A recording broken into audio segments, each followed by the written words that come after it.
Hello everyone, स्वागत है आपका the next Wikipedia YouTube channel पर। दोस्तों, आज हम बात करने वाले हैं नॉमिनी क्या होता है। तो चलिए जानते हैं नॉमिनी क्या होता है। आपको बता दें कि जिस व्यक्ति का बैंक में खाता होता है वह उस खाते का अकाउंट होल्डर कहलाता है।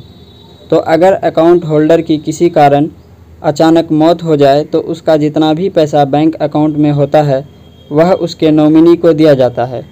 मतलब नॉमिनी वह व्यक्ति होता है जो अकाउंट होल्डर की मौत के बाद उसके बैंक अकाउंट से पैसे लेने का हकदार होता है। तो अब आप जान गए होंगे कि नॉमिनी क्या है और यह अकाउंट होल्डर के लिए कितना ज़रूरी होता है। हम सभी को पता है कि अगर किसी अकाउंट होल्डर की मौत हो जाए तो उसके अकाउंट से पैसे निकालना बहुत मुश्किल काम होता है, भले ही आप उसके सगे संबंधी क्यों ना हो। लेकिन जब अकाउंट होल्डर नॉमिनी बना लेता है तो उसके पैसे निकालने में कोई परेशानी नहीं आती। इसलिए हर किसी को अपने अकाउंट में अपने माता पिता, पत्नी या बच्चों में से किसी एक को नॉमिनी बना लेना चाहिए। इस जानकारी के बाद आपके मन में कई सवाल उठ रहे होंगे, जैसे नॉमिनी कब बना सकते हैं।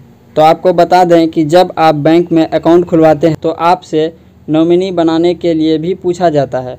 अकाउंट फॉर्म में नॉमिनेशन का एक कॉलम होता है जिसमें आपको नॉमिनी की डिटेल्स भरनी पड़ती है, जैसे नॉमिनी का नाम, उसका एड्रेस, उसकी डेट ऑफ बर्थ, उसकी एज और अकाउंट होल्डर से उसका संबंध क्या है।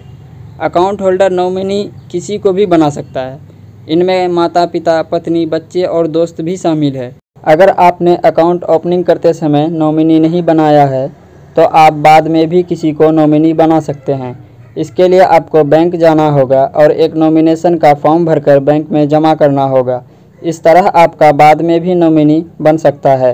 अब आप सोच रहे होंगे, क्या हम नॉमिनी को बदल सकते हैं? तो इसका जवाब हाँ है, क्योंकि आप कभी भी अपने नॉमिनी का नाम बदल सकते हैं। अगर आप नेट बैंकिंग का यूज़ करते हैं तो ये काम ऑनलाइन नेट बैंकिंग से भी हो जाता है। अगर ऑनलाइन बैंकिंग का इस्तेमाल नहीं करते हैं तो आपको फिर से नॉमिनेशन बदलने वाला फॉर्म भरकर बैंक में जमा करना होगा। तो इस तरह अपना नॉमिनी बदलना भी आसान काम है। अब आप जान गए हैं कि नॉमिनी क्या है।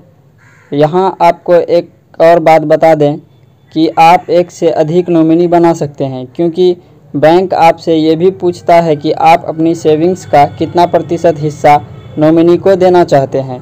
अगर नॉमिनी एक से ज़्यादा है तो आप अपने इच्छा के अनुसार उनको बराबर का हिस्सेदार बना सकते हैं।